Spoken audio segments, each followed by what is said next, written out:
السلام عليكم ورحمة الله وبركاته. الحمد لله نحمده ونستعينه ونستغفره ومن به ونتوكل عليه ونعوذ بالله من شرور أنفسنا ومن سيئات أعمالنا من يهده الله فلا مضل له ومن يضلل فلا هادي له وأشهد أن لا إله إلا الله وحده لا شريك له وأشهد أن محمدا عبده ورسوله.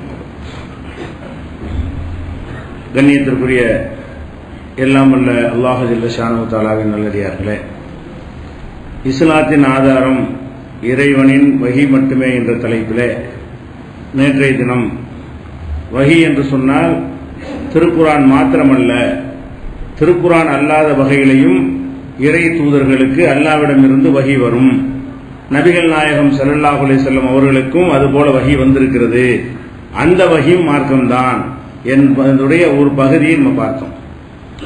அதனுடைய தொடர்ச்சியாக இந்த குரான் மட்டும்தான் அல்லாஹ்விடமிருந்து வந்த வஹி, வேற ஒன்றும் வரல என்ற ஒரு கருத்தில் இருக்கக்கூடியவர்கள் சிந்திக்க வேண்டிய சில செய்திகளை நாங்கள் உங்க கவனத்துக்கு வைக்கிறோம். குரான் மட்டும்தான் அல்லாஹ்விடமிருந்து வந்திருக்கிறது என்று சொன்னால் அதை சொல்வதற்கு ஒரு தூதர் வர தேவையே இல்லை. மனிதரை ஒரு தூதரை அனுப்பி அவங்க நீ தூதருங்கிறதுல எங்களுக்கு சந்தேகமா இருக்குன்னு சொல்லி எவ்வளவு பெரிய போராட்டங்களுக்கு மத்தியில் ஒரு தூதர் வந்து தன்னை தூதர்னு நிறுவ வேண்டி இருக்கிறது. ஒரு மனிதர் வந்து நான் தான் அல்லாஹ்வுடைய தூதர்னு சொன்னா நம்புவானா? நம்பல. மனிதனை ஏன் தூதர் அனுப்பணும்? அல்லாஹ் தூதர் அனுப்புறாத ஒரு மலக்கு அனுப்ப வேண்டியதானே அப்படின்னு அவங்க கேட்டாங்க.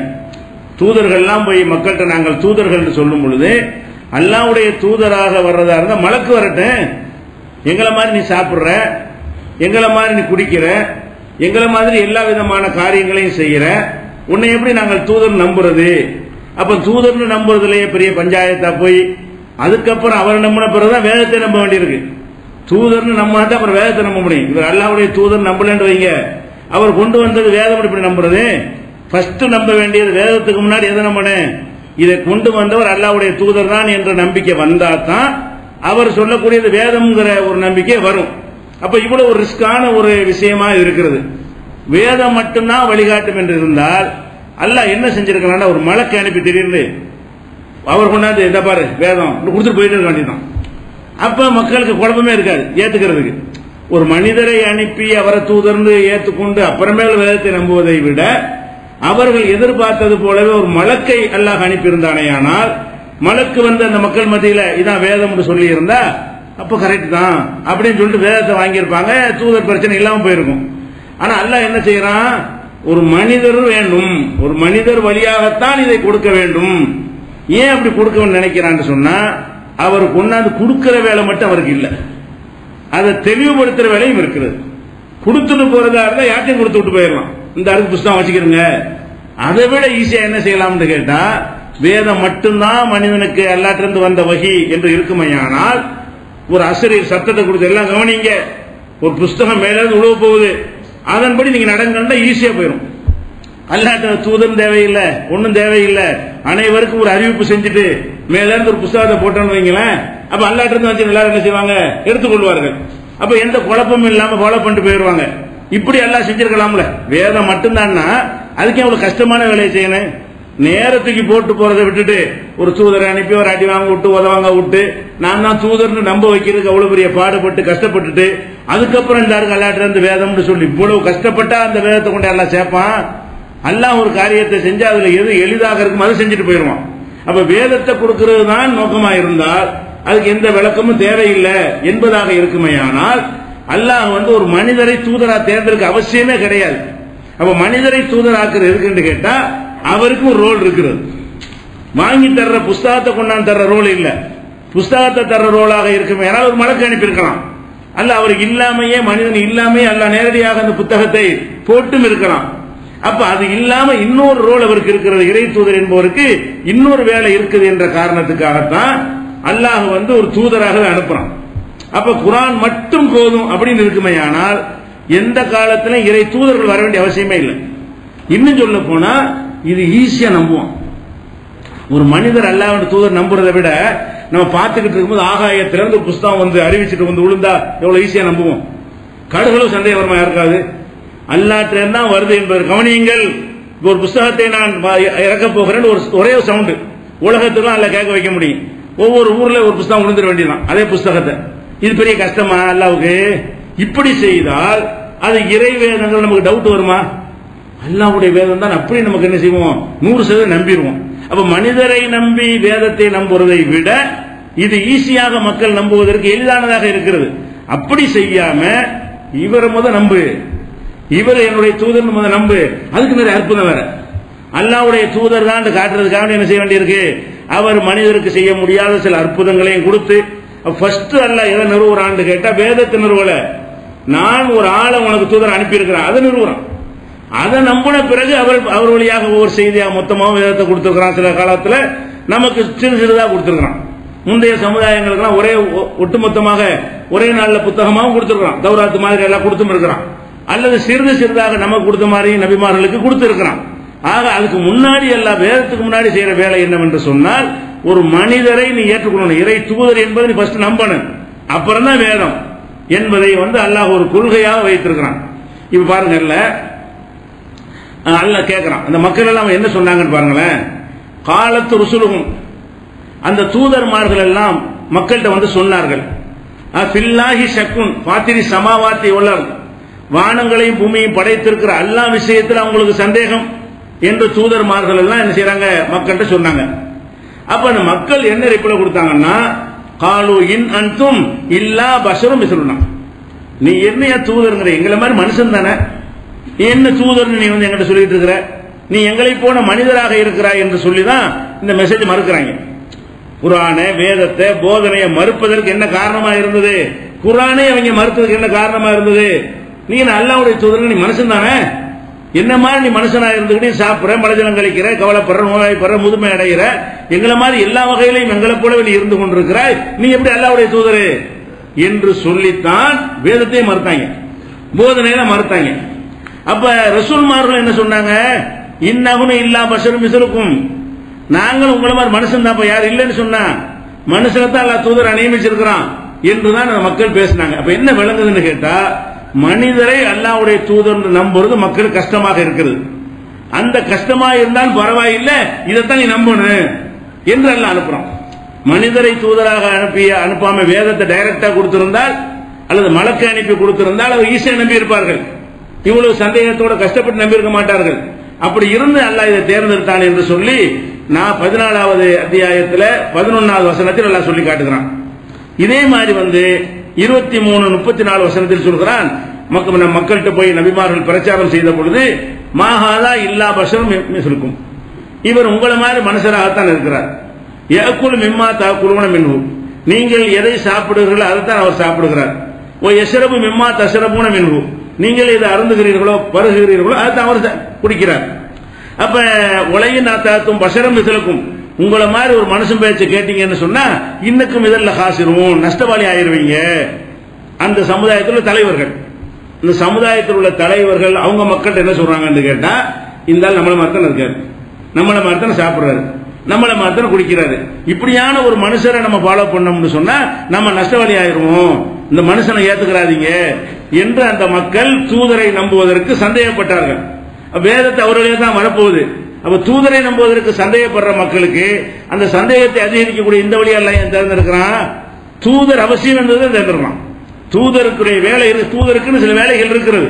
இல்லாட்டி இந்த தூதரை அனுப்பி ஒரு டவுட் உண்டானால் பரவாயில்லை, அதுக்கு ஃபைட் பண்ணி அதுக்கு விளக்கம் கொடுத்து அற்புதத்தை காட்டி பல விஷயம் கடந்த கால வாழ்க்கையெல்லாம் எடுத்து சொல்லி இத்தனை வருஷம் உன்னோட வாழ்ந்தனடா என்ற ஏதாவது குறகண்டியா என்றெல்லாம் அந்த தூதருடைய நன்னடத்தைகளை எல்லாம் சொல்லி காட்டி நம்ப வைத்து விட்டு அப்புறம் வேதம் கொடுக்கிறான் என்று சொன்னால் வேதத்தை விட அந்த தூதருடைய நடவடிக்கை மஸ்ட் அவசியம் என்பதை இதிலிருந்து நம்ம விளங்குகிறோம்.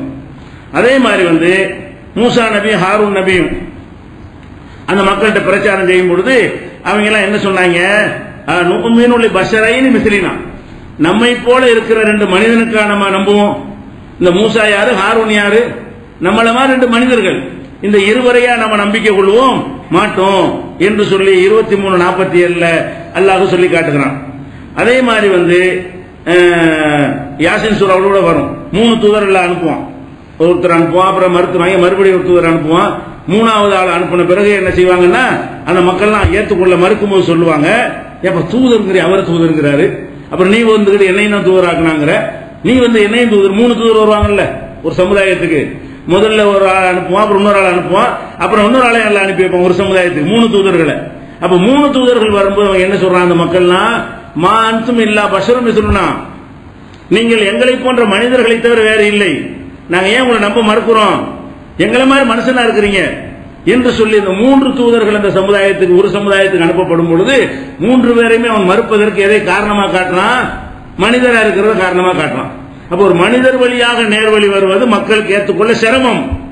அப்ப இவர் வந்து தேவையே இல்லை, இப்ப எடை தரகு அந்த குர்ஆன் டைரக்டா வந்துட்டு போயிடலாம். வேதம் மட்டும் வழிகாட்டுமாக இருமையானால் அதை படித்து அவங்கவுங்க புரிந்து கொள்வார்களாக, அப்படிதான் அல்லாஹ்வுடைய நோக்கமாக இருக்குமையானால் இப்படி மக்கள் நம்பாத ஒரு வழி அதுக்கு தேர்ந்தெடுக்கணும். இந்த வழிதான் நமக்கு கஷ்டமா இருக்கிறது, இவரை நம்பி இவர் வேதத்தை நம்புறது. அப்ப இது 36:15 அல்லாஹ் சொல்லி காட்டுகிறான். இதே கருத்தை வந்து 26:154 சொல்றான், 26:186 சொல்றான், அதே மாதிரி 54:24-25 சொல்றான், அதே மாதிரி வந்து 64:6 இந்த வசனங்கள்ல எல்லாம் இறை தூதர்கள் தங்களுடைய போதனையை சொன்ன பொழுது, வேதத்தை சொன்ன பொழுது, வேதத்தை மறுப்பதற்கு முன்னாடி யாரை மறுக்கிறாங்க, தூதரை மறுக்கிறாங்க. ஏன் மறுக்கிறாங்க, தூதர்னு எப்படி நாங்க நம்புறது, நீ மனுஷன் நானும் மனுஷன், அல்லாஹ் உன்னை தூதராகிட்டானா எப்படிப்பா, அது எப்படி நாங்க ஏத்துக்கிறது என்று அந்த மக்கள் மறுத்தார்கள். அப்ப இதுல என்ன நம்ம விளங்குறோம் இதுல இருந்து கேட்டா, மனிதர்களை வந்து தூதர்னு சொல்லி அதுக்கப்புறம் அந்த மூக்குச்சு தொடுவாங்கல்ல, இப்படி தொடுறது இப்படி தொடுவாங்க யாராச்சும், குர்ஆன் மட்டும் டைரக்டா போதும்னா இப்படி தொட்டு போயிட வேண்டியதானே, அப்படிதான் அல்லாஹ் செய்வான், சுருக்கமா தானே செய்வான். இப்படி மூக்கத்தோட வலி இருக்கும்போது இப்படி போய் சுத்திக்கிட்டு சில பேருக்கு வரும் சில பேருக்கு வராது, அப்படி யாராவது தொடுவாங்களா, இது அப்படி இருக்குது. குர்ஆன் மட்டும் போதுமாக இருக்குமே ஆனால் அல்லாஹ் அந்த வேலையை செய்வான். இப்ப குர்ஆனுக்கு போட்டு போகாம அவர் அனுப்பி அவரை நம்ப வச்சு அவர் அடி உத வாங்க வச்சு அவர் ஊரை விட்டு ஒதுக்க வச்சு அவரை ஏத்துக்கணும் அடி இதெல்லாம் செஞ்சு அதுக்கப்புறம் இந்த குர்ஆன் சொல்லி இது எப்படியா செய்வான்ல, ஒரே தூக்கி போட்டு போயிட மாட்டானா. அப்ப இந்த குர்ஆனுக்கு முன்னாடி இறை தூதர் என்று ஒரு ஆள் தேவை, அந்த பேசிக்கல தான் அந்த வேதமே வரும் என்று அல்லாஹ் காட்டுவது எதை காட்டுதுன்னு சொன்னா, இறை தூதர் என்பவர் வச்சுதான் வேதமே வரும், அவர் வழியாகத்தான் வரும் என்பதற்கு முக்கியத்துவம் கொடுக்கிறான் ஒண்ணு. அடுத்ததாக வந்து அந்த மக்கள்லாம் கேட்டாங்க, இது மனுஷரையா ஆக்கிட்டான்னு கேட்டாங்க. இன்னொரு வாதம் வைக்கிறாங்க, என்ன வாதம்னு கேட்டா, அபஅஸல்லாஹு பஷரர் ரசூலா அப்ப உமா மனஅன்னாஸ் அய்யூமினு இஜ்ஜாஹுமுல் ஹுதா, நேர்வழி வரும் பொழுது மக்கள் நம்புவதற்கு எது தடையாக இருந்தது என்றால் அல்லாஹ் சொல்றான், தடையாக எது இருந்தது என்று சொன்னால் இல்லா அன்காலு அபஅஸல்லாஹு பஷரர் ரசூலா, மனிதனைத்தான் அல்லாஹ் தூதராக அனுப்பினானா, இதுதான் தடையாக இருந்தது. வேதத்தை அனுப்பும் பொழுது மக்கள் ஏற்றுக்கொள்வதற்கு எது தடையாக இருந்தது என்றால், நானா அல்லாஹ் அந்த வார்த்தையை சொல்றான், வமா மனஅன்னாஸ் அய்யூமினு, மக்கள் நம்பிக்கை கொள்வதற்கு தடையாக இருந்தது என்னவென்று சொன்னால் இது ஜாஅஹுமுல் ஹுதா, நேர்வழி அவர்களிடத்தில் வந்த பொழுது எது தடையாக இருந்தது என்றால் இல்லா அன்காலு அபஅஸல்லாஹு பஷரர் ரசூலா, ஒரு மனிதனை ரசூலாக அல்லாஹ் அனுப்பினான் என்பதுதான் தடையாக இருந்தது. மனிதனை தூதராக அனுப்பாமல் இருந்தால் நேர்வழி ஏற்றுக்கொள்ள தயாராக இருந்தார்கள். அப்படி இருந்தும் நான் மனுஷன் அனுப்பினேன், மனிதனை அனுப்பாமல் வேற வழியில் நான் அனுப்பி இருந்தேனே ஆனால் அதை ஏற்றுக்கொள்ள ரெடியாக இருந்தார்கள். அது அல்லாஹ் சொல்றான், குல் நபியே நீங்கள் சொல்லுங்கள், லவ் கான ஃபில் அர்தி மலாயிகத்துன் யம்ஷூன முத்மஇன்னீன, இந்த பூமியிலே வாழக்கூடியவர்கள் எல்லாரும் மலக்குகளாக இருந்திருப்பீர்களே ஆனால் லநஸல்னா மினஸ் ஸமாஇ மலக்கர் ரசூலா, அப்ப வானத்திலிருந்து மலக்கர் ரசூல் அனுப்புவேன். நீ மலக்கு வேணும் மலக்கு வேணுங்கிற, மனுஷன் வந்தா ஏத்துக்க மாட்டேங்கிற, மலக்கத்தான் தூதர் அனுப்பணும்னு சொல்ற, அனுப்புறேன். எப்ப அனுப்புவேன், நீ எல்லாம் மலக்கா, அல்லாஹ் கேட்கிறான். நீங்கள் எல்லாம் பூமியில் மலக்குகளாக நடமாடி கொண்டு இருந்தீர்களே ஆனால் மலக்குக்கு மலக்கு விளக்குவாரு, மனுஷனுக்கு மனுஷன் தான் விளக்க முடியும். மலக்குடைய தன்மையை அவரை வந்து மலக்கு அனுப்பிவிட்டா அவர் சாப்பிட்டு காட்ட முடியுமா நமக்கு, அவர் குடும்ப வாழ்க்கையில் ஈடுபடுவாரா, நம்ம வழிகாட்டுதானே வர்றாங்க, என்னத்தை செஞ்சு காட்டுவார் அவரு. அப்ப மனிதனுக்கு மலக்கை தூதராக அனுப்பினோமே ஆனால் அவர் வழிகாட்ட மாட்டாரு, அவர் வந்து புஸ்தகம் தந்துட்டு போயிடுவார், அவ்வளவுதான். செஞ்சு காட்டுறதுங்கிறது முடியாது, ஏன்னா மலக்குடைய தன்மைகள் வேற மனுஷனுடைய தன்மைகள் வேற, மனுஷன மாதிரியே மலக்குகள் செயல்பட மாட்டார்கள். அப்ப அல்லாஹ் என்ன கேட்கிறான்னு கேட்டா, லவ்கான பில்லர்லி மலாயிகத்துன் யம்ஷூன முத்மஇன்னீன, இந்த பூமியிலே வானவர்கள் நடமாடி கொண்டு இருப்பார்களே ஆனால் லநஸல்னா அலைஹிம் மினஸ் ஸமாஇ மலக்கன் ரசூலா, இந்த வானத்திலிருந்து இவர்களுக்கு மலக்கே ரசூல் ஆக்கியிருப்பேன், இப்ப நான் ஆக்க மாட்டேன், நீ இருக்கிற மனுஷன். அப்ப மனுஷனுக்கு மனுஷன் வரணும் என்று சொன்னால் என்ன மீனிங், புஸ்தகத்தை கொண்டாந்து தர்றதா மீனிங்க, அது மலக்கு தந்துட்டு போயிடுவாரு. புஸ்தகத்தை கொண்டு தருவதுதான். குர்ஆன்ங்கிற புஸ்தகத்தை கொண்டு தந்துட்டு என் வேலை முடிஞ்சிருச்சு நீ பாத்துக்க என்று சொல்லுவதுதான் தூதர் வேலையாக இருந்தால் அதுக்கு எந்த வேலை? நான் மலக்கை அனுப்பியிருப்பேனே. அப்ப மனுஷனுக்கு மனுஷன் அனுப்ப வேண்டும் என்ற ஒரு லட்சியத்துக்காக அனுப்பியிருக்கிறேன் என்று அல்லாஹ் அந்த அவங்களுடைய கோரிக்கையை நிராகரிக்கிறான் 1795வது வசனத்துல. அதே மாதிரி பாருங்க, அந்த மக்கள் கேட்டதெல்லாம் சொல்லி காட்டுறான். மாலி ஹாதர் ரசூல், இவர் என்ன ரசூல்? ஏக்குழு தாம உணவு உண்கிறார், எம்சி பில் அஸ்வா கடை வீதிகளில் நடமாடுகிறார், லவ்லா உன்சில இலைஹி மலக்குன், அவர் மீது ஒரு மலக்கு அருளப்படக்கூடாதா? அதான் அவர் தூதரா இருக்கட்டும், கூட பின்னாடி மலக்கு நின்றுகிட்டு இவர் தான் தூதர் சொல்லலாம் அப்படி கேட்கறாங்க. ஆனா உன் மனுஷன் அனுப்புனா கூட கூட யார் வரட்டும், ஒவ்வொரு இடத்துக்கு ஒரு போனால் பக்கத்துல மலக்கு நின்று கொண்டு இவர் தான் தூதர் எல்லாம் நியமிச்சிருக்கிறான் அப்படின்னு மலக்கு சொல்லட்டுமே. அப்படி இல்லாம நான் எப்படி ஏத்துக்கிறேன் அப்படின்னு கேட்கிறான். அலியா கூன மாகு நதீரா, இவரோட சேர்ந்து அவரும் எச்சரிக்கட்டும். ஒண்ணு மலக்கே வரட்டும், இல்லாட்டி இவரோட சேர்ந்துகிட்டு மலக்கு வரட்டும். மனிதனை ஏத்துக்கிற முடியாது அப்படின்னு சொன்னாங்க என்று 25வது அத்தியாயத்தில் 7வது வசனத்தில் எல்லாம் சொல்லி காட்டுகிறான். அதே மாதிரி 6, 8, 9 சொல்லுகிறான், லவ்லா உன்சில அலைஹி மலக்குன், இவர் மீது ஒரு மலக்கு வரப்பட்டிருக்க கூடாது, தூதருங்கிறாரு, இவர் மாத்திரம் வராம கூட ஒரு மலக்கை கூட்டிகிட்டே வரக்கூடாதா என்று கேட்கிறார்கள். உளவு அஞ்சல்னா மலக்கன், மலக்கு அனுப்புறதா இருந்தா அல்ல புதியல் ஒரு காரியம் முடிஞ்சு போயிடும். மலக்கு அனுப்புறதா உன்னை அழிக்கத்தான் அனுப்புவேன். அல்ல என்ன சொல்றான், மலக்குமார்களை அனுப்புறதா இருந்தா அதாப்புக்காக உனக்கு என்ன செய்ய ஸ்பெஷல். வழக்கமான மலக்குகள் வருவாங்க நன்மையத்தையும் பதிவு செய்யறதுலாம், ஸ்பெஷலா யாராவது அனுப்புறதா இருந்தா அழிக்கிறதுக்கு தான் அனுப்புவேன். அழிச்சிருவான். அப்ப அவரோட ஒரு மலக்கை அனுப்புறாருன்னா உன்னை காலி பண்ணி போடுவேன். அவ்வளவு கடுமையான வார்த்தையை சொல்றான். அந்த பேச்சு பேசாத, இவர் தான் வருவார், மலக்கெல்லாம் வரமாட்டார். வர்றதா இருந்தா அழிக்க முடிவு பண்ணும்போது அனுப்பிக்கிறேன். உன்னை எல்லாரையும் காலி பண்ண முடிவெடுத்தா அப்ப அவரோட சேர்த்து என்ன செய்யறேன், மலக்கை அனுப்பி வைக்கிறேன், உங்களை எல்லாம் புரட்டி போட்டு போயிடுவாரு. அப்படிங்கிற அளவு கோபமாக என்ன செய்யறான், 6வது வசனத்தை சொல்றான். அடுத்து என்ன செய்யறான்னு கேட்டா, சரி உளவு ஜாலினாவும் மலக்கன், இவரை மலக்க தான் வேணுங்கிற, உனக்கு மலக்கே தூதரை அனுப்பணும் வை. இது முக்கியமான வாசம். உனக்கு மலக்க தூதரை அனுப்பினால் நான் என்ன செய்வேன் தெரியுமா, மலக்க மனுஷனை மாத்த அனுப்புவேன். அல்லாஹ் சொல்றான். எப்படி சொல்றான், மலக்கை நான் ஜிப்ரீலை தூதராங்க அனுப்பி வைக்கிறான்னு வைங்களேன், அவர் ஜிப்ரீலா வரமாட்டாரு. அவருக்கு எல்லா ஆசையும் கொடுத்து எல்லா விதமான உணர்வுகளையும் கொடுத்து உண்ண வைத்து பருக வைத்து மலைஜனம் கழிக்க வைத்து உன்னைய மாதிரி எல்லாத்தையும் ஆக்கி அப்ப அனுப்புவேன். மறுபடியும் இந்த கேள்வி கேட்பேன். அல்ல அப்படி சொல்றான். உளவு ஜால்னாகும் மலக்கன், நான் தூதரை மலக்காக ஆக்கி இருந்தால் மறுபடியும் மனுஷன் ஆக்கிவிடுவேன். மலக்க அனுப்புனாலும் அவரை என்னவன் ஆக்குவேன், மனுஷன் ஆக்குவேன். அலைகுமா எல்பிசூன், இப்ப குழப்பத்தை அப்ப குழம்புவேன். நீ மலக்கை கேட்ட மலக்க அனுப்பியாச்சு, மனுஷனை மாத்தி அனுப்பியாச்சு, வர என்ன கேட்ப, ஒரிஜினல் மலக்கு வரக்கூடாதா? அது என் மனுஷத்தன்மையா மாத்திர மலக்க அனுப்புறீங்கன்னு கேட்பியா இல்லையா? அது நடக்காது. அப்ப என்ன செய்யறான், அல்லாஹ் மலக்கையே தூதராக அனுப்பினாலும் மனுஷனை மாத்தி அனுப்பாண்ட என்ன அர்த்தம்? புஸ்தகத்தை தர்றது மட்டும்தான் நோக்கமா? குர்ஆன்ங்கிற புஸ்தகத்தை தந்துட்டு போறது மலக்கு தந்தானே, மனுஷன் தானே?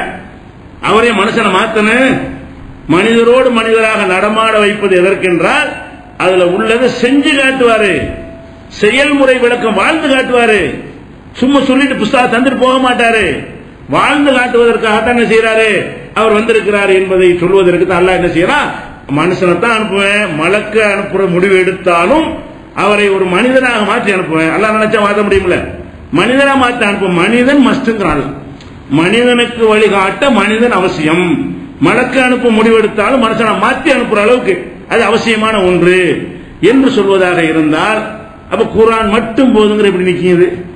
அட குர்ஆன் மட்டும் போதும் இப்படியான ஒரு இப்படி வேலையா ஒரு மனுஷன் கூட இப்படி செய்வானா? ஈஸியா செய்யற ஒரு காரியம் இருக்கும் பொழுது இப்படி 72 சுத்திக்கிட்டு குறுக்கு வழி இருந்தா டக்குனு அதெல்லாம் ஓட பார்ப்போம். ஈஸியா செய்ய வழி இருக்கும் பொழுது எப்படி சுத்திக்கிட்டு வர்றான்ல, ஈஸியில் அவசியம் இருக்கா வர்றான். அந்த அந்த ரூட் அவசியம், மனிதன் வழியாகத்தான் மனிதன் நேர்வழி காட்ட முடியும் என்பதற்கு அல்லாஹ் சொல்றான். அதே மாதிரி என்ன செய்யறாங்கன்னு கேட்டா, அந்த மக்கள் இது 6, 9 இருக்கிறது. அவன் இப்போ 23, 24 சொல்றான், உலவுஷா அல்லாஹுல அன்சல மலாய்க்கா. நீங்க தூதர்ங்கிறீங்க, நபிமார்கள்ட்ட சொல்றாங்க தூதர்ங்கிறீங்க. அது நிஜமா இருந்தா உலவுஷா அல்லாஹுல அன்சல மலாய்க்கத்தன், அல்லாஹ் நான் மலக்கு அனுப்பியிருப்பான்லப்பா.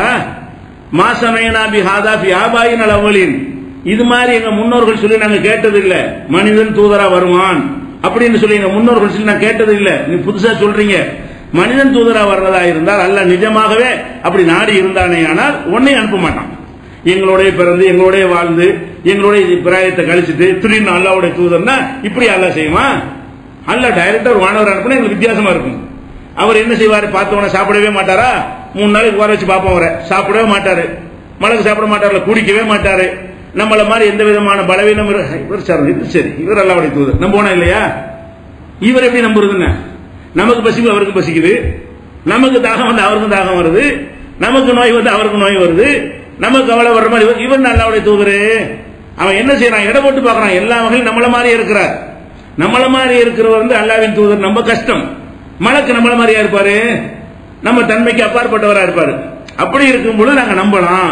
அப்ப நம்ம ஈஸின்னு சொல்லும் பொழுது அது உண்மைன்னு அல்லாஹ் சொல்றான். ஏன் தடையாக இருந்தது என்றால் மனிதர் தூதராக எப்படி வருவார் என்ற சந்தேகம் தான் அவர்கள் நேர்வழியை ஏற்றுக்கொள்வதற்கு ஈமான் கொள்வதற்கு தடையாக இருந்தது என்று அல்லாஹ் சொல்வதிலிருந்து என்ன வழங்குகிறது?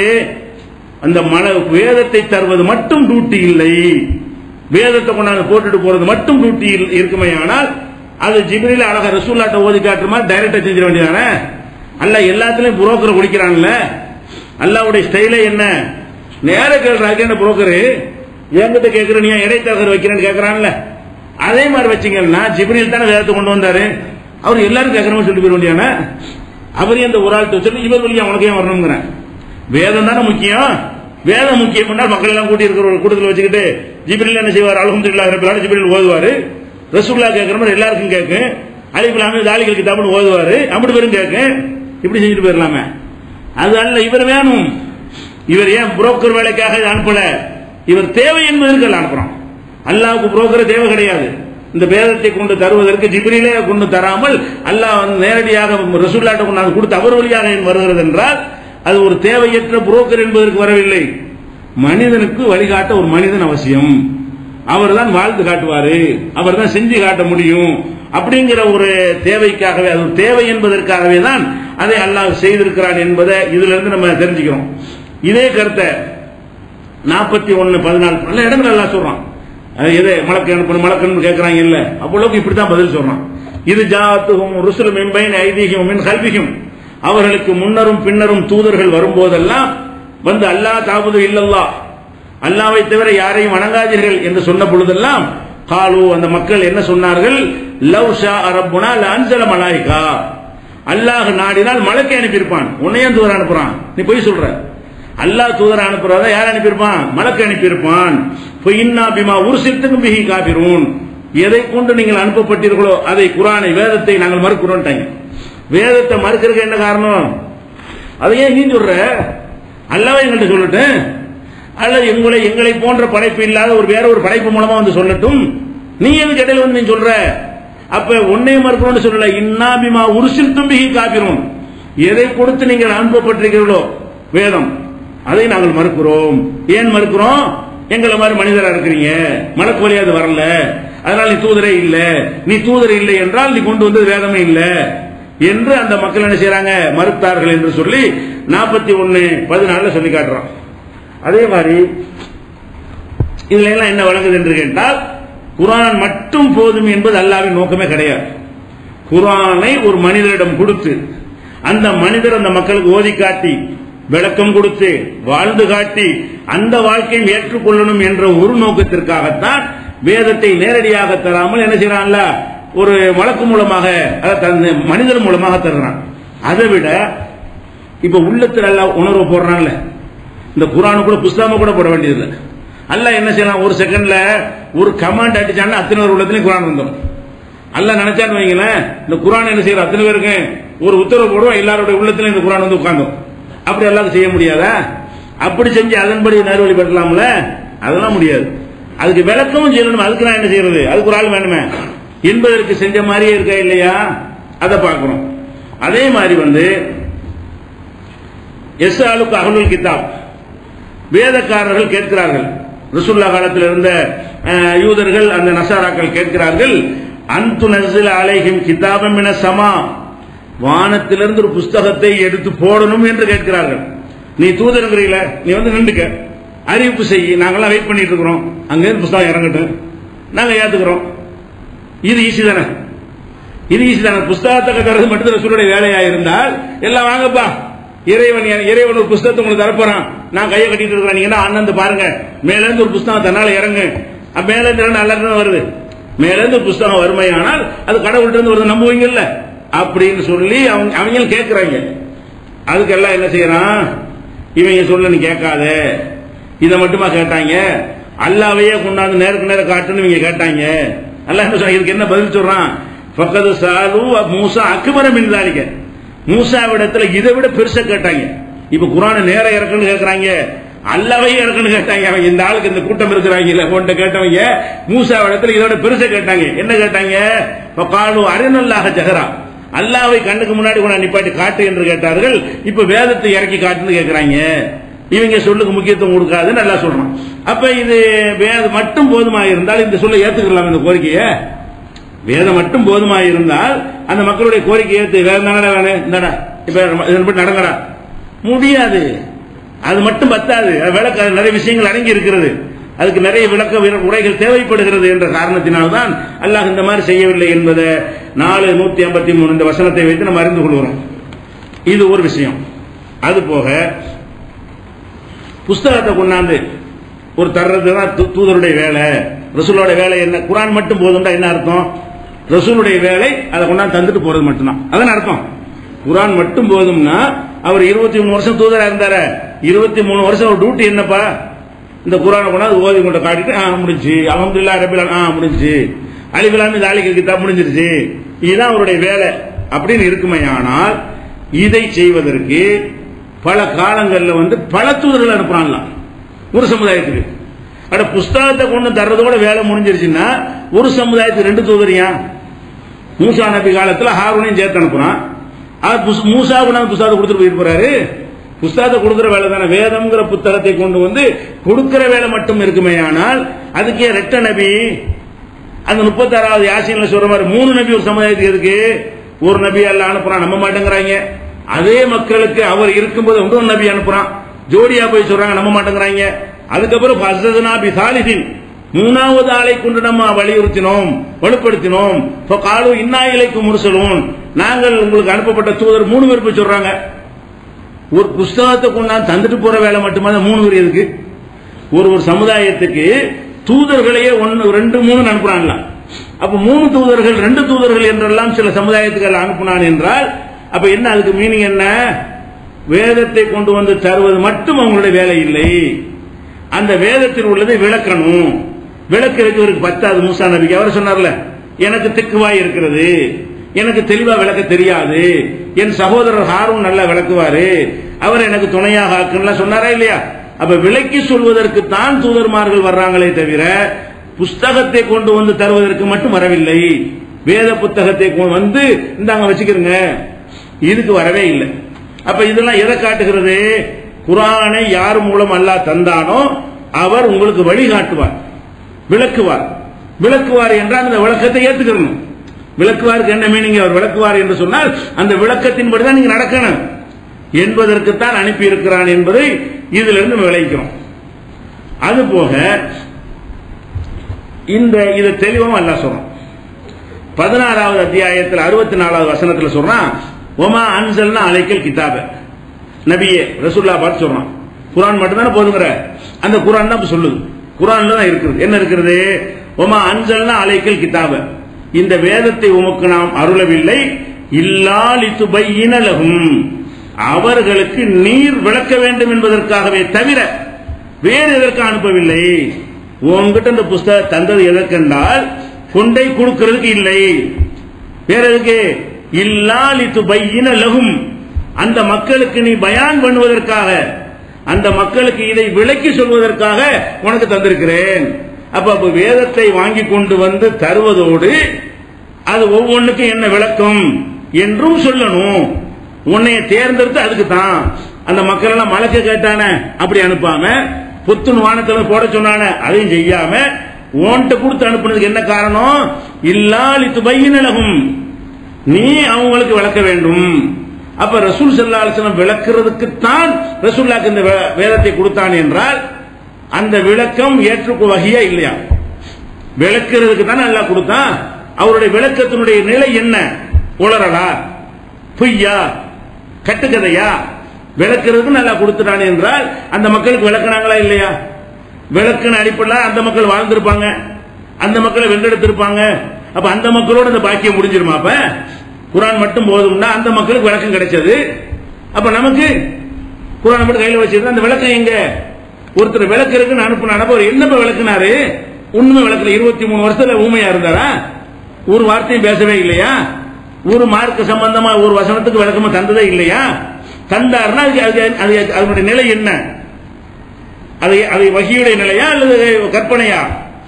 அவரா இட்டு கட்டி கொண்டாரா? அப்ப என்ன விளங்குது? விளக்கும் அதிகாரத்தை எல்லாம் கொடுக்கிறான் என்று சொன்னாலேயே அந்த விளக்கத்தை அவன் போடுவான்னு அர்த்தம். மனிதன் மூளையை கொண்டு விளக்குவதை அல்ல அங்க பேசல. மூளையை கொண்டு விளக்குறதை பேசுவதை பெரிய பெரிய ஜீனியஸ் விளக்கிட்டு போயிருவாங்க. ஆதமுக்கு அல்ல அந்த அந்த அந்தஸ்தை கொடுக்கல. இறங்கும் போது என்ன சொல்லிட்டான்? நம்மள்ட்ட இருந்து வரும்ட்டான்ல. அந்த அந்த அடிப்படையில் கொடுக்கல. நீ விளக்குவாய் என்றால் விளக்கமும் என்னிடமிருந்து வரும் அர்த்தம். நீ விளக்குறதுக்கு தான் அனுப்பி இருக்கிறேன் என்றால் விளக்கம் விட்டு அடிச்சுட்டு போயிருவாங்களா? ஒருத்தர் விட்டு அடிக்கிறதுனா விளக்கம் ஏத்துக்குருவானா? அப்ப அல்லாஹ் ஏத்துக்கொள்வதா இருந்தால் என்ன அர்த்தம்? முஹம்மது ஸல்லல்லாஹு அலைஹி வஸல்லம் அவர்கள் விளக்குவார்கள். அந்த விளக்குற பொறுப்புக்கு தான் அவரை தேர்வு செஞ்சு நான் கொடுத்திருக்கிறேன். அந்த விளக்கத்தை நீ ஏத்துக்கொண்டு இருக்கா இல்லையா? அவர் விளக்குவாரு, நீ ஏத்துக்கிறாரு. எவனா அர்த்தம் செய்ய முடியுமா? அவர் விளக்கத்தான் செய்வாரு, நீ காதுல பஞ்ச வச்சு அடைச்சிக்க அப்படின்றதுக்கு அர்த்தம் செய்ய முடியும்? அவர் விளக்கத்தான் செய்வார் என்றால் விளக்கத்தை ஏற்றுக்கொள்ளணும், கடமை. அப்ப 16:64 ஒரு வசனம் போதும். ஒமா அன்சல்னா அலைக்கல் கிதாப, உன் மீது இந்த வேதத்தை இறக்கவில்லை இல்லாலித்து பையனலகும், நீ விளக்குவதற்காகவே தவிர இறக்கவில்லை. விளக்குவதற்கு இறக்கினு சொன்னா கூட அர்த்தம் கம்மி. அல்ல எப்படி சொல்றான்? நீ விளக்குறதுக்காகவே தவிர இது இறக்கவில்லை. அது மஸ்ட். அந்த விளக்கம் இல்லைன்னா இது தேவையில்லை. உன் விளக்கம் இல்லை என்றால் இது இஷ்டம் வரிகட்டு போயிடுவான். உன் விளக்கத்தோடு தான் இது இருக்க வேண்டும். நீ விளக்கணும் என்ற ஒரு காரணத்தை தவிர வேறு காரணத்துக்கு நான் இதை அனுப்பவில்லை நல்லா சொல்லி காட்டுறோம். அப்ப இல்ல இல்லான்னு போட்டு தவிர அல்லாவை தவிர யாரும் இல்லைங்க. அந்த மாதிரி வணக்கத்திற்குரிய அல்லான்னு சொன்னா அல்லாவை வணங்கிட்டு வேற யாரும் வணங்கிடுவாங்க. வணக்கத்துக்குரியவன் அல்லாவை தவிர யாரும் இல்லைன்னா ஒத்தனை வணங்க முடியாது. அந்த ஸ்டைல் அல்லாஹ் சொல்றான். இல்லாலித்து பையன், அதே இல்லா இல்லல்லாவுல வருதுல, இல்லாலித்து பையனலகும், நீ விளக்க வேண்டும் என்பதற்காகவே தவிர வேறு எதற்காகவும் இந்த வேதத்தை உனக்கு தரவில்லை. உனக்கு தந்ததை விளக்கணுங்கிற ஒரு நோக்கம் தான், வேற நோக்கம் கிடையாது. அப்பனா அந்த முஹம்மது ஸல்லல்லாஹு அலைஹி வஸல்லம் விளக்கம் அவசியத்திலும் அவசியம். குர்ஆனை ஒருவன் மட்டும் போதும் என்று சொன்னானேயானால் அவன் இந்த குர்ஆனை தான் மறுக்கிறான். குர்ஆன் நமக்கு சொல்லுது, குர்ஆன் தானே குர்ஆன் மட்டும் போதாதுன்னு சொல்லுது, நீ விளக்கணும்னு சொல்லுது, அந்த விளக்கமும் சேர்ந்துதான் வஹீன்னு சொல்லுது. அந்த அதை நம்ம புரிந்து கொள்ள வேண்டும். அதே மாதிரி அதே சூராவுல 16:44 அல்லாஹ் சொல்லி காட்டுறான். அன்சல்னா இலைக்க திக்கிற, இந்த போதனையை, இதுக்குன்னா போதனை, இந்த போதனையில குர்ஆன், இந்த போதனையை உனக்கு நம்ம அருளி இருக்கிறோம். லித்து பையின லின்னாஸி மா நுஸில இலைஹிம், அவர்களுக்கு அருளப்பட்டதை நீ விளக்க வேண்டும் என்பதற்காக. இதை எதுக்கு உனக்கு தந்திருக்கிறோம் என்றால் அந்த மக்களுக்கு அருளப்பட்டதை அப்படி கொண்டே கொடுத்துறாம விலைக்கு நீ சொல்லு. குர்ஆனை கொண்டே கொடுக்கவும் செய்யி, கொடுத்துட்டு விலைக்கும் சொல்லு. இந்த விலைக்கு சொல்வதற்குத்தான் உனக்கு இந்த வேதத்தை தந்திருக்கிறேன். உன்னை தேர்ந்தெடுத்து சென்ற காரணம் என்ன?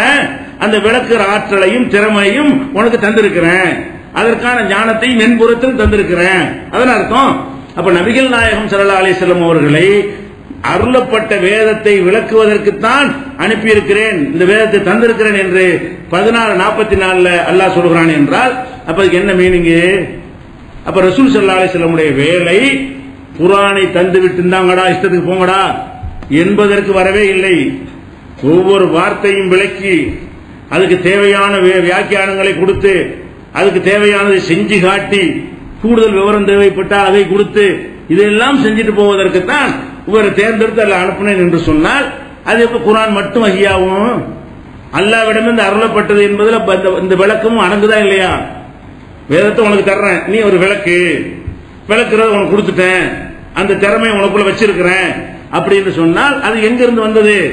அல்லாஹ்வுடைய அப்ரூவல் கிடைச்சு போயிடுதுல, அல்லாஹ்வுடைய அங்கீகாரம், அந்த விளக்கத்திற்கு அல்லாஹ்வுடைய அங்கீகாரம் கிடைக்குதா இல்லையா?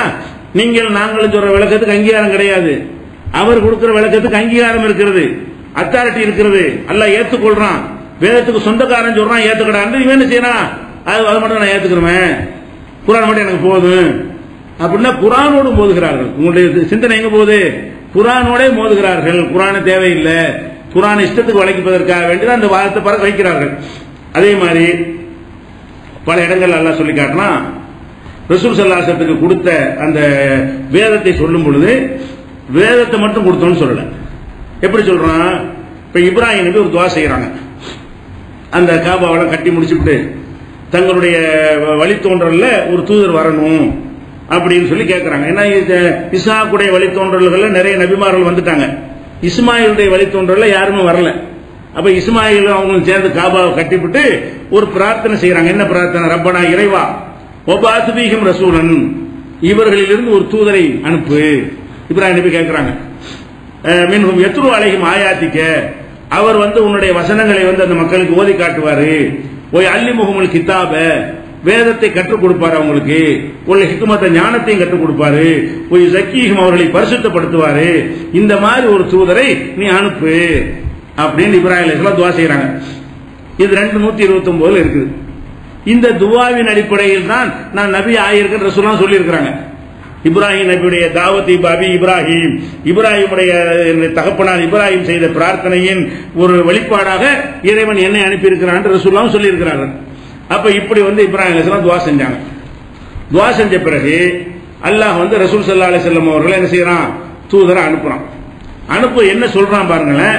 கமா அர்சல்னா ஃபீக்கும் ரசூலன், உங்களிடம் ஒரு தூதரை அனுப்பி இருக்கிறோம். மின்கும், உங்களிலிருந்து, மலக்கிலிருந்து அனுப்பல, உங்களிலிருந்து ஒரு தூதரை உங்களுக்கு அனுப்பி இருக்கிறோம். அவர் என்ன செய்கிறார்? யத்ரு அலைக்கும் ஆயாத்தினா, நம்முடைய வசனங்களை உங்களுக்கு ஓதி காட்டுகிறார். முகமது நபியுடைய டியூட்டி எல்லாம் சொல்றான். யத்ரு அலைக்கும் ஆயாத்தினா, நம்முடைய வசனங்களை ஓதி காட்டுகிறார். அப்ப ஓதி காட்டுனா முடிஞ்சு வச்சுல, குர்ஆனை கொண்டாந்து தரதோட வேலை முடிஞ்சிருச்சுன்னா அல்ஹம்துலில்லாஹி ரப்பில் ஆலமீன் அர்ரஹ்மான் போயிட்டு அஸ்ஸலாமு அலைக்கும் மக்களை கூட்ட வேண்டியது. குல் ஹுவல்லாஹு அஹத் அல்லாஹு ஸமத் லம் யலித் போயிட்டு வர்றேன் இப்படின்ற சொல்ல போனா தான் சரியா வரும். இல்ல அல்லாஹ் என்ன சொல்றான்? யத்ரு அலைக்கும் ஆயாத்தினா, நம்முடைய வசனங்களை உங்களுக்கு ஓதி காட்டுறாரு. அதோட வேலை முடிஞ்சிருச்சு இவங்க கருத்துப்படி. அதோட அவர் நிக்கல. அப்புறம் ஒய் ஸக்கீக்கும், உங்களை பரிசுத்தப்படுத்துகிறார். அது கூட ஏதாவது வியாக்கியானம் கொடுத்துட்டு போயிருவாங்க. ஒய் அல்லிமுக்குமுல் கிதாப், வேதத்தை உங்களுக்கு கற்றுத் தருகிறாரு. வேதத்தை ஓதியும் காட்டுறாரு, வேதத்தை கற்றும் தர்றாரு. ரசூலுல்லாஹ்வுடைய வேலை என்ன? வசனங்களை ஓதி காட்டுவார் என்றால் சும்மா ஓதுறது. கற்று தருவார்னா என்ன? இந்த அலிஃப் பேண்ட் வாசிக்க கற்றுக் கொடுக்கிறதா? அவருக்கு வாசிக்க தெரியாது. ரசூலுல்லாஹ் அலிஃப் பே அவர் எழுதவும் தெரியாது, படிக்கவும் தெரியாது. யார் ரசூல் கற்றுக் கொடுத்தாருன்னா எல்லாத்தையும் குடிச்சிட்டு இது இது பா அப்படின்னு அதை கற்றுக் கொடுத்தான்னு சொல்ல முடியுமா? அதை கற்றுக் கொடுத்தா வேதத்தை கற்றுக் கொடுக்கிறது ஆகாது, மொழியை கற்றுக் கொடுக்கிறது. இது இது இது ஊண்டு கற்றுக் கொடுத்தா அதுக்கு என்ன அர்த்தம்? வேதம் கற்றுக் கொடுக்கிறதா? அது ஒரு பாஷையை கற்றுக் கொடுக்கிறது. அதை வச்சு குர்ஆனை ஓதிக்கிறோம். எந்த குப்பையும் கூட ஓதலாம். அதை வச்சு அந்த அந்த படிப்பை வைத்துக் கொண்டு நான் குர்ஆனையும் படிக்கலாம், அந்த அரபியில் இருக்கிற எந்த குப்பையும் கூட படிக்கலாம், மதுஹபுக்கு தவிர படிக்கலாமே. அப்ப முகமது நபி இதை செய்ய வந்தாரா? அவருக்கு தெரியாதுன்னு அவருக்கு எழுதவும் தெரியாது, படிக்கவும் தெரியாது. அப்ப எழுதவும் தெரியாது, படிக்கவும் தெரியாத ஒரு ஆளு என்னத்தை போட்டு கற்றுக் கொடுப்பாரு? வசனத்தை ஓதி காட்டுறாரு. ஓதி காட்டுறது கூட காதுல வாங்கி ஓதி காட்டுறான். ஓதி காட்டுறது ஜிப்ரீல் காதுல போடுறாரு, கல்புல போடுறாரு. அது ரசூல் ஸல்லல்லாஹு அலைஹி வஸல்லம் ஓதி காட்டுறாங்க. ஓகே. அப்புறம் ஓதி காட்டுறதுக்கு அடுத்து ரெண்டாவது வேலை என்ன செய்யறாருன்னு கேட்டா, ஒய் அல்லிமுக்குமுல் கிதாப், உங்களுக்கு வேதத்தை கற்றும் தருகிறார். என்ன கற்று தர்றாருன்னு அர்த்தம்? அப்ப இந்த அலிபை கற்று தருவது இல்லைன்னு விளங்கி போச்சு. அவருக்கு தெரியாது, பாஷையை கற்று தருவது இல்லை. ஓதி காட்டியாச்சு, வேற என்ன கற்று தருவது? விளக்குறது.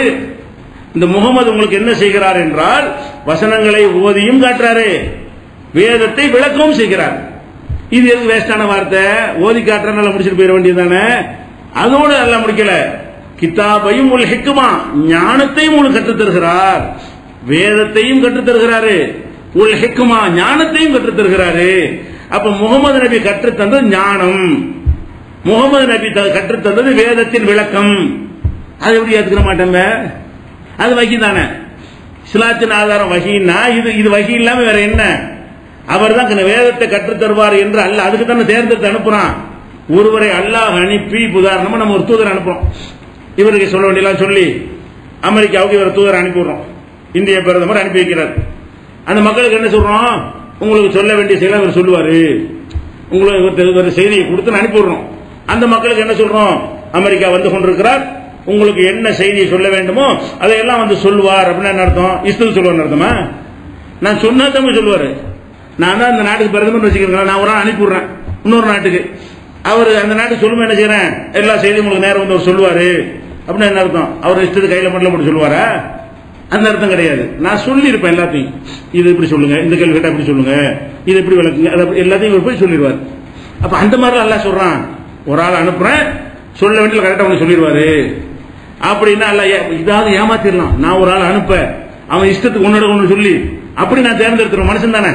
நான் ஒரு ஆளை தூதரா தேர்ந்தெடுத்தேன்னு சொன்னா என்னுடைய நோக்கத்தை எல்லாம் கரெக்டா போய் அவன் சொல்லுவான்னு சொல்ல முடியாது. அவன் ஒரு கூறு கட்டவனா உன்னோட கொண்டு சொல்லிட்டு போயிருவான். ஒரு எதிரியா இருந்தான்னு சொன்னா ஏற்கு மாறா போய் சொல்லி கூட கெடுத்து விட்டு போயிருவான். அல்லாஹ் செலக்ஷன் அப்படியா பண்ணுவான், தேர்வு செய்யறவன் அல்லாஹ். ஒரு ஆளை தேர்ந்தெடுத்து இவர் தான் தகுதியான ஆள் தேர்ந்தெடுத்தால் அவர் எதை சொல்வாரு, அவன் எதை நினைக்கிறான் அதான் சொல்வார். எதை சொல்ல வேண்டும் என்பதற்கு தேர்ந்தெடுத்தான் அதைத்தான் சொல்வார். அவர் கையில மடியில போட்டு சொல்ல மாட்டார், இட்டு கட்டி சொல்ல மாட்டார். அப்ப அல்லாஹ் எப்படி சொல்றான்னு கேட்டா, ஒய் அல்லிமுக்குமுல் கிதாப வல் ஹிக்மா, உங்களை ஒரு நல்ல வாசகத்தை கவனி, எத்துலு அலைக்கும் ஆயாத்தினா, நம்முடைய ஆயத்துகளை ஓதி காட்டுவார். ஆயத்தன வசனங்கள், நம்முடைய ஆயத்துகளை ஓதி காட்டுவார். ஓதி காட்டுறது முடிஞ்சு போச்சது. அப்புறம் எல்லாம் என்ன செய்யறான்னு கேட்டா, ஒய் அல்லிமுக்குமுல் கிதாப், கிதாபை, கிதாப்னா அந்த புஸ்தகத்தை குர்ஆனை உங்களுக்கு கற்றும் தருவாரு.